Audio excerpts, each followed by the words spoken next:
Շատ լավ, շնորհակալ եմ, խնդրեմ այլ հարց համեցեք տիկի։ Շնորհակալ եմ, պարոն վարչապետ, ես եւս կուզենամ արձանագրել այս նախագծերի փաթեթի կարևորությունը եւ այն խնդիրները, որոնք իրապես Հայաստանում առկա են երեխայի իրավունքների պաշտպանության համակարգի տեսանկյունից եւ դրանց լուծումները, կարևոր լուծումները, որ տրվել են այս նախագծերի փաթեթով։ Մենք պետք է իրապես բաց աչքերով նայենք խնդիրներին եւ հասկանանք, որ Հայաստանում երեխայի իրավունքների պաշտպանության գործող համակարգը իրականում ունի բազմաթիվ խնդիրներ եւ այդ խնդիրներից մեկը նաեւ այս պահին պիտի հատուկ արձանագրեմ խնամակալության եւ հոգաբարձության մարմինների ոչ արդյունավետ եւ ոչ պրոֆեսիոնալ աշխատանքն է, սա միանշանակ պետք է արձանագրել եւ իրապես շատ կարեւոր է, որ այս աշխատանքը մասնագիտացվում է, պարզապես կարեւոր է նաեւ, որպեսզի ինչպես արդեն քննարկման շրջանակներում էլ նշվեց, կարողանանք երաշխավորել պատշաճ մասնագետների ներգրավումը այս բոլոր գործընթացներում։ Ես եւս կարևորում եմ երեխայի կարծիքը հաշվի առնելու եւ երեխայի լսված լինելու իրավունքի երաշխավորումը, որը այսօր դարձյալ Հայաստանում շատ խնդրահարույց մի ոլորտ է իրացման տեսանկյունից, նաեւ օրենսդրական կարգավորումների տեսանկյունից եւ որոշակի առումով այս նախագծերի փաթեթը լուծում է խնդիրը, բայց այստեղ կուզենամ հատուկ արձանագրել նաեւ այն ավանդական կարծրատիպային պատկերացումները, որ ոչ միայն հասարակությունում, նաեւ շատ դեպքերում պետական մարմիններում են առկա խնդիրների հետ կապված։ Մենք մի քանի առանձին դեպքեր ենք ունեցել, երբ երեխաները մեզ տեղեկացրել են, որ իրենք որևէ պետական մարմնի են զանգահարել ինչ-որ խնդիր ներկայացնելու համար եւ իրենց ուղղակի մերժել են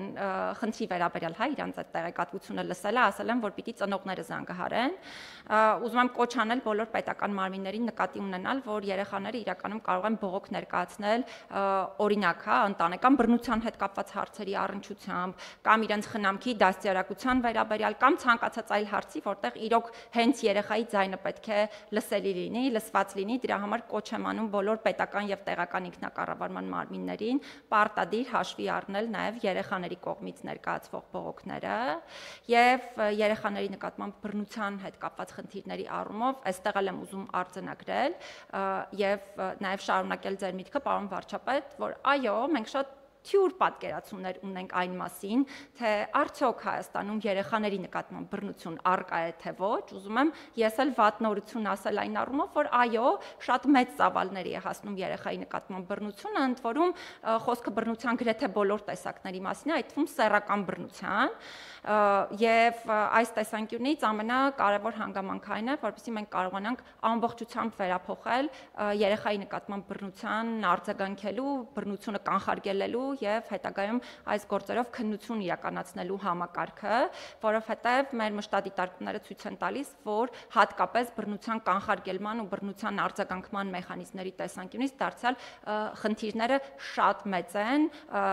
ընդհուպ այն աստիճանի, որ որոշակի դեպքերում օրինակ հա իրավասու մարմինների ներկայացուցիչները կլինեն դրանք ուսումնական հաստատությունների ներկայացուցիչներ, թե ցանկացած այլ իրավասու մարմնի ներկայացուցիչ, իրենք հենց բռնության տեսակների վերաբերյալ պատշաճ պատկերացում չունեն, արդյունքում չեն էլ կարողանում արձագանքել այս խնդիրներին եւ վերջում ես էլ եմ ուզում արձանագրել ապա ինստիտուցիոնալացման կարեւորությունը եւ նշել, որ այո, մենք չպետք է մեր հասարակությունում ունենանք գետոներ, որտեղ առանձնացնենք տարբեր խումբ մարդկանց ու շատ կարեւոր է, որպեսզի պատշաճ մակարդակով կարողանանք երաշխավորել նաեւ ապա ինստիտուցիոնալացման գործընթացի իրականացումը եւ դրա պրոֆեսիոնալ ավարտը։ Շնորհակալ եմ։ Շատ լավ, բայց վատ լուրերի հետ ես կարծում եմ պետքա լավ լուրերի մասին էլ ասել, օրինակ ես ենթադրում եմ մի այսպիսի երևույթ եմ ես նկատում, որ բավականին արդեն երկար ժամանակ է, այնպես չի որ նոր է այդ երևույթը։ Ես նկատում եմ, որ օրինակ երեխաները ավելի ու ավելի շատ են սկսում կապվել իրաց դպրոցների եւ իրաց մանկապարտեզների հետ, ինչը ենթադրում եմ կապված է նրա հետ, որ երեխաներին լսված լինելու հանգամանքի հետ կարա կապված լինի։ Օրինակ ես շատ երկար ժամանակ արդեն ինձ համար տենց լինում է, չէ՞ որ միջավայրում, որ խոսակցությունների մեջ, օրինակ որ երեխաները զգում ես, որ երեխաները հաճույքով են գնում դպրոց, երեխաները հաճույքով են դնում մանկապարտեզ, որովհետև սովորաբար մեր հիշողություններով այդքան էլ տեն չէր, այսինքն ինչ որ այլ խնդիրներ կային, որ երեխաներին միշտ ինչ որ բաներ առաջացնում, խոչընդոտներ էր առաջացնում, բայց հիմա առնվազն այս միտումը կա, որ ընդհակառակ երեխեք ուզում են մի քիչ ավելի երկար մնան, ուզում են այն ազատ օրերին էլ, որ դպրոց կամ մանկապարտեզ չեն գնում, ենթադրում եմ ցավոք ոչ բոլոր տեղերում կարող է այդպես լինի, բայց որ այս երևույթը արդեն կա, այդ շատ ուրախացնող հանգամանք է եւ կարող է կապ ունենա այս մեր քննարկումների թեմաների հետ, որ երեխան ինքը իրան գտնում է ավելի նպաստավոր դերում եւ եթե դա տեղի է ունենում դպրոցում եւ եթե դա տեղի է ունենում մանկապարտեզում, շատ ավելի լավ։ Համեցեք։ Շնորհակալություն, պարոն վարչապետ, իրականում դա նաև կրթական բարեփոխումների առանցքում է, այսինքն ես կուզեմ այս կապերը ընդգծել, որտեղ հանրակրթության բարեփոխումները, նախադպրոցական կրթության բարեփոխումները ուղղված են նրան, որ կենտրոնում երեխան է եւ սա նշանակում է թե երեխայի մասնակցելու իրավունքը եւ այդ մասնակցության ապահովման մեթոդներն ու նաև գործիքակազմը։ Մենք ունենք մի իրավիճակ, երբ որ երեխաները մասնակցում են դպրոցի տնօրենի ընտրության գործընթացին, արտահայտելով իրենց կարծիքը այն ծրագրերի վերաբերյալ, որոնք տարբեր հավակնորդներ ներկայացնում են։ Մենք ունենք մի իրավիճակ, երբ որ մենք ինստիտուցիոնալ ենք դարձրել երեխաների մասնակցությունը դպրոցի վերաբերող այլ կարևոր հարցերում։ Բոլորովին վերջերս մենք քննարկում ենք մասնակցային բյուջետավորման գործընթացը եւ այդտեղ նույնպես մեր երեխաների մասնակցության հնարավորությունները։ Սրան շատ մեծ նպաստում է բերում նաեւ այն մեթոդները, որ ներդրվում են եւ կուզեմ նշել օրինակ նախագծային ուսուցումը։ Նախագծային ուսուցումը ամբողջությամբ վստահում է երեխային, որտեղ երեխային ասում է դու մեկն ես, ով որ կարող է իր շրջապատում նկատել խնդիրները եւ առաջարկել այդ խնդիրների լուծումները։ Եվ նախագծային ուսուցումը դարձնելով պարտադիր, մենք ստեղծում ենք մի համակարգ, որտեղ երեխաների մասնակցությունը իրենց հետաքրքրող խնդիրներով իրենց զբաղվելը միաժամանակ թե կրթական գործընթաց է եւ թե նաեւ նպաստում է, որ այդ միջավայրային փոփոխությունները տեղի ունենան։ Խնդիրները իհարկե շատ են եւ այստեղ Տիկին Մանասյանի նշած բոլոր հարցերը տեղի ունեն մեր իրականության մեջ, բայց նաեւ շատ մեծ ջանք է դրվում եւ ես կարծում եմ, որ մենք պետք է գնահատենք նաեւ այն փոփոխությունը, որը ունենք, որտեղ իրավիճակը նույնը չի, ինչ որ 5 տարի առաջ, ինչ որ 3 տարի առաջ, ինչ որ նույնիսկ 1 տարի առաջ եւ մարդկանց կարողությունների զարգացումը մեր շարունակական քաղաքականության մաս է եւ շատ թեմաներ, որոնք երեխաների պաշտպանության հետ կապ ունեն եւ մասնակցության ներդրված են մեր պարտադիր վերապատրաստման ծրագրերում։ Շնորհակալություն։ Տիկին Անդրեասյան, դուք կարծում եմ շատ լավ բառ օգտագործեցիք վստահություն եւ ելի լավ լուրերի տրամաբանության մեջ ես կարծում եմ գոնե իմ տպավորությունն է այսպեսին, որ այսօր արդեն եւ բավական երկար ժամանակ այնպես չի, որ այսօր սկսվեց դա,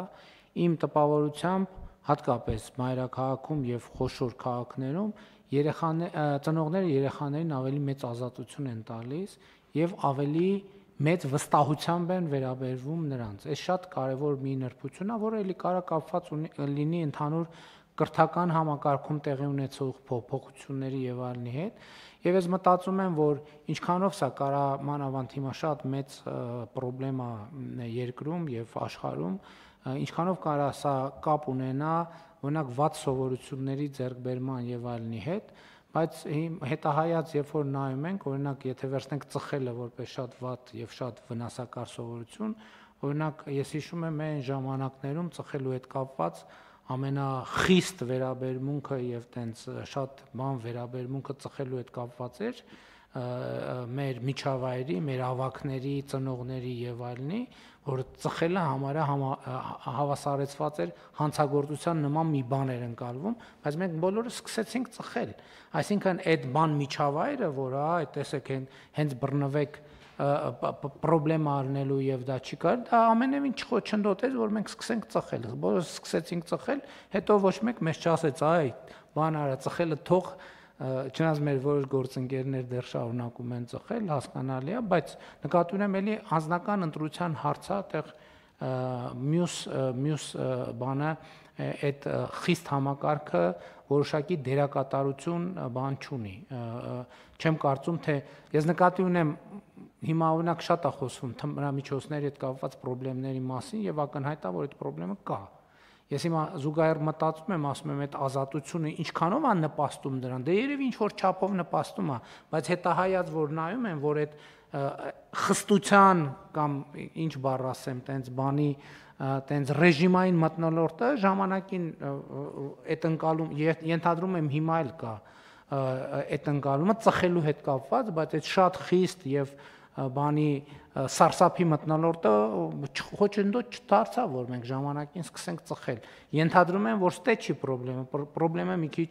այլ տեղ է եւ երևի պետք է փնտրել գտնել այդ խնդրի լուծումը։ Իմիջիայլոց ասեմ, մենք այս վերջերս նաեւ թմրամիջոցների դեմ պայքարի հարցում կարծում եմ բավականին կարևոր քննարկում ենք ունեցել, մասնավորապես ոստիկանության բարեփոխումների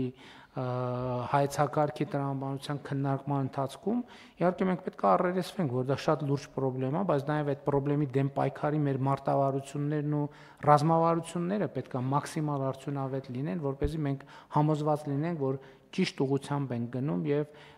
ի վերջո կարողանում ենք ճիշտ հասցեագրել։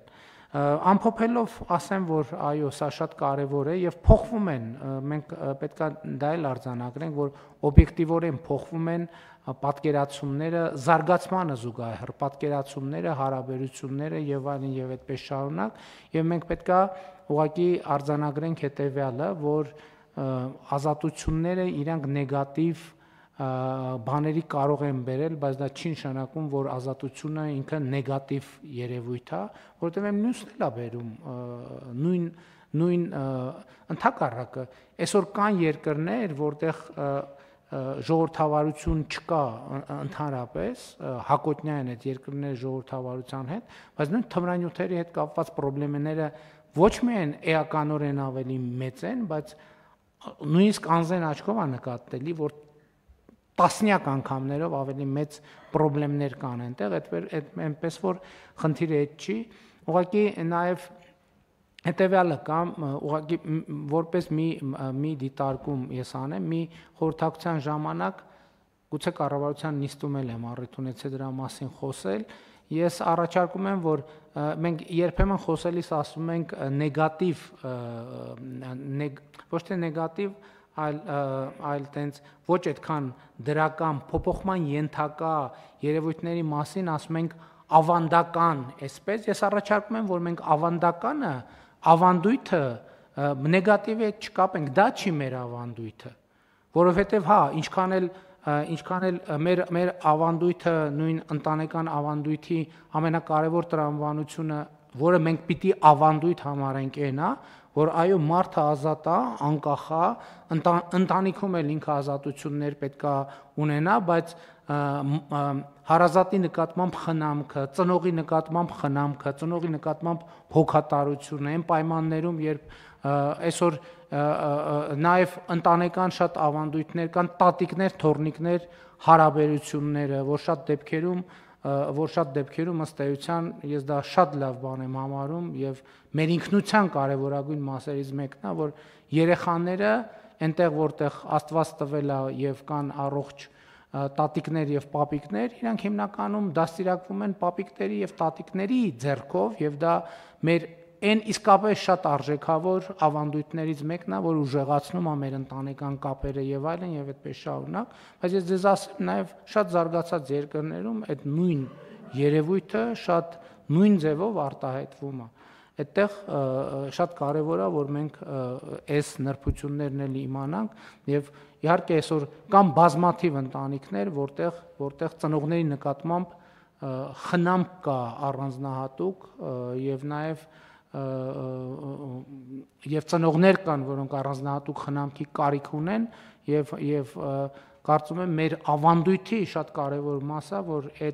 դա յուրաքանչյուր ընկալում է որպես պարտավորություն, որը ինքը պետք է անի, ընդ որում ոչ թե այսպես ասած դե յուրե պարտավորություն, այլ բարոյական պարտավորություն, որը մեր ինքնության մասն է, մեր ինքնագիտակցության մասն է եւ այդ արժեքները շատ կարեւոր են։ Ես նկատի ունեմ, պետք է նաեւ այս քննարկումների ընթացքում մենք ճիշտ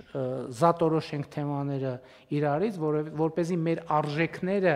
եւ այն ինչ որ իսկապես մեզ համար արժեքավոր է, չխառնենք այն մյուս երևույթների հետ, որովհետեւ դրանք նախ շատ մոտ են իրար, իրանց դիստանցիաները այդքան շատ հաճախ նկատելի չեն, բայց որ դիստանցիաները կան եւ դրանք տարբեր երևույթներ են, իհարկե այդս էլ պետք է անպայման հաշվի առնել։ Շատ լավ, կան այլ դիտարկումներ, Եթե չկան, հարցը դնում եմ քվեարկության, ովքեր են կողմ որոշման ովքեր են դեմ որոշման ընդունմանը, դեմ չկա, որոշումն ընդունված է։